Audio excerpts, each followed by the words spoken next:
A bottle of water costs more per litre than gasoline. Here's the system that makes that price stick. The math is stark. Tap water runs about 50 cents per 1,000 gallons in most US cities. Bottled water averages $1.50 per litre, that's roughly 2,000 times the price. Not because the water itself is scarcer or purer. The physics of H2O doesn't change between the tap and the shelf. So what does? The feedback loop built into how we've been taught to think about convenience. Exhibit 1: Packaging and Logistics. A single-serve bottle requires plastic injection molding, labeling, capping, boxing, trucking, and refrigeration at every stop. That infrastructure costs money, real money. A 16.9-ounce bottle might spend $0.03 on the plastic alone. Add labor, distribution, and retailer markup, and you're already at $0.40 before the brand name appears. Exhibit 2: Marketing. Nestlé, Coca-Cola, and PepsiCo spend hundreds of millions annually convincing consumers that bottled water is cleaner, healthier, or more convenient than what comes from the faucet. That spend doesn't disappear, it gets baked into the price. A 2019 industry report showed that marketing represented roughly 20 to 30% of the retail cost. You're not buying water, you're buying a story. Exhibit 3: Perceived Scarcity and Convenience.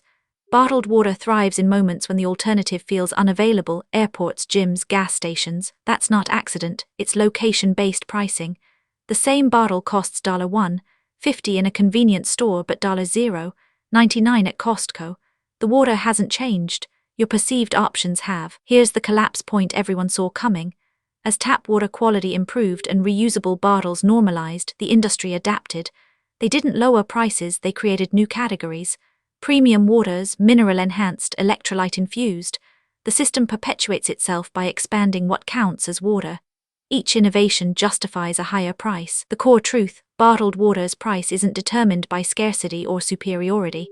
It's determined by a supply chain, a brand promise, and the consumer's willingness to trade convenience for cost. That trade-off is rational in specific moments. It becomes irrational when it becomes habit. The system survives because most people never do the math. Understanding why something costs what it does requires tracing the system backward, not judging it. Bottled water is expensive because we've built an infrastructure that requires it to be. That infrastructure serves a real function for some people in some moments. Recognizing that difference is how you move from being a consumer to understanding consumption. This video is for educational and informational purposes only and is not financial advice. Always do your own research. If you want to understand the economics hidden inside everyday purchases, subscribe, there's a new system breakdown every week. This video is for educational and informational purposes only and is not financial advice. Always do your own research.